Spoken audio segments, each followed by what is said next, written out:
নজর রাখবো পরবর্তী সংবাদে। সংবিধান বাঁচাও র্যালি সংগঠিত হয়েছে উদয়পুর জেলা কংগ্রেসের উদ্যোগে এবং বিশেষ করে আজকে উদয়পুরের বিভিন্ন রাজপথ পরিক্রমা করেছে এই সংবিধান বাঁচাও র্যালিটি এবং যাকে কেন্দ্র করে পায়ে পা বেরিয়েছে কংগ্রেসের সদস্যরাও। এবং এই র্যালিটি উদয়পুর জেলা কংগ্রেসের ভবন থেকে বেরিয়ে উদয়পুর শহর পরিক্রমা করে জামতলায় এসে শেষ হয়।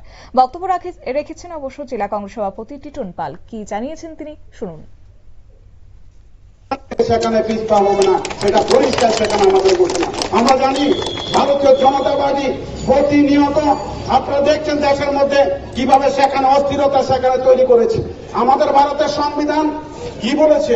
ভারতের সংবিধান বলেছে সেখানে ধর্ম নিরপেক্ষ। আর আমরা দেখছি ভারতীয় জনতা পার্টি বিভিন্ন জায়গায় সেখানে স্লোগান তুলছেন, যারা সেকুলার তারা দেশ ছেড়ে চলে যাও। সেকুলাররা কেন দেশ ছেড়ে চলে যাবে? আমি জিজ্ঞেস করতে চাই, ভারতের সংবিধান সে অধিকার দিয়েছে।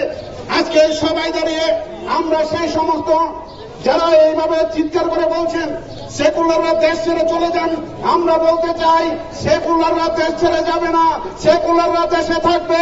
যারা সেকুলারকে মানবে না তারা প্রয়োজনে সেখানে দেশ ছেড়ে চলে যান, তাতে আমাদের কোনো আপত্তি নেই। ভারতের সংবিধান প্রত্যেকটা মানুষের সেখানে সম্মানের অধিকার দিয়েছে, প্রত্যেকটা মানুষ।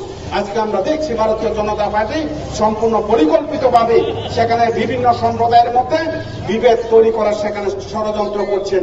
আর মাইকে দাঁড়িয়ে বলছেন যে এই দেশের মধ্যে সেখানে হিন্দুরা নাকি সেখানে বিপন্ন। লজ্জা করে না? যে সমস্ত ভারতীয় জনতা পার্টির নেতারা মাইকে চিৎকার করে বলেন যে এই দেশের মধ্যে হিন্দুরা বিপন্ন, হিন্দুরা আতঙ্কে আছে। 14 সাল থেকে এই দেশের মধ্যে ভারতীয় জনতা পার্টির সরকার চলছে, সবাই চিৎকার করে বলেন এটা হিন্দু পার্টি, ভারতীয় জনতা পার্টি। এই হিন্দু পার্টি 10 বছর ক্ষমতা থাকার পরও দেশের প্রধানমন্ত্রী একজন হিন্দু, স্বরাষ্ট্রমন্ত্রী একজন হিন্দু, দেশের কেন্দ্রীয় মন্ত্রিসভার 100% সেখানে হিন্দু। তারপরেও মাইকে দাঁড়িয়ে বলছেন সেখানে হিন্দুরা সেখানে বিপন্ন। লজ্জা করে না? হিন্দু ঐক্যের কথা বলছেন। আমরা তো সনাতনী হিন্দু, জন্মগত হিন্দু, আমরা সনাতনী।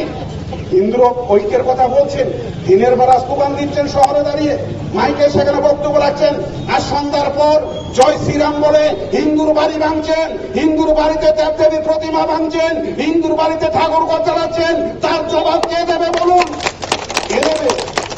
হিন্দু যারা মাইকে দাঁড়িয়ে চিৎকার করে বলেন হিন্দুদের সেখানে রক্ষা করতে হবে, হিন্দুদের জন্য লড়াই করছেন।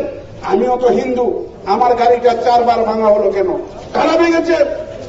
এই ত্রিপুরার যে ভারতীয় জনতা পার্টি সরকার ক্ষমতা আসার পর 18 সালের পর রাজনৈতিক সন্ত্রাসের নামে এই ত্রিপুরা রাজ্যে হাজার হাজার বিরোধী দলের কর্মীদের বাড়ি জ্বালিয়েছেন, এই রাজ্যে হাজার হাজার হিন্দু বিরোধী দলের কর্মীদের বাইক জ্বালিয়েছেন, গাড়ি জ্বালিয়েছেন, তাদের বাড়িতে ঠাকুরের প্রতিমা তছনছ করে দিয়েছেন।